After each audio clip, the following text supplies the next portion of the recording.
5 minus 5 equals 0. And again we have here 5 minus 5, which equals 0. So 0 times 0. 0 times 0 is just 0. But this answer is not correct, because according to the order of operations, which is PEMDAS,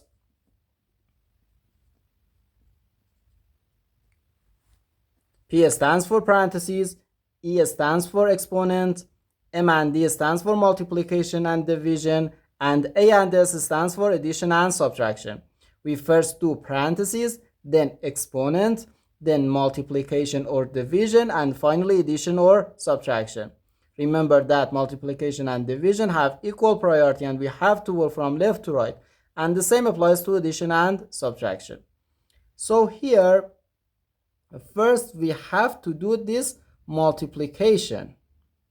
In this expression, we have 2 subtractions and 1 multiplication. In PEMDAS, multiplication comes before subtraction.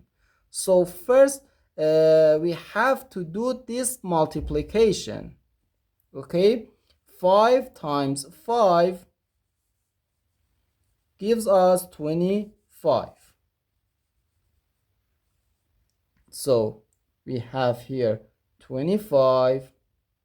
5 minus 25 minus 5.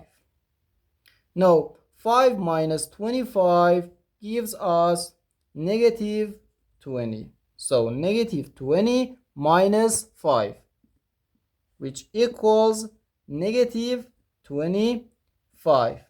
So therefore, our final answer to this problem is just negative 25. The correct answer is negative 25.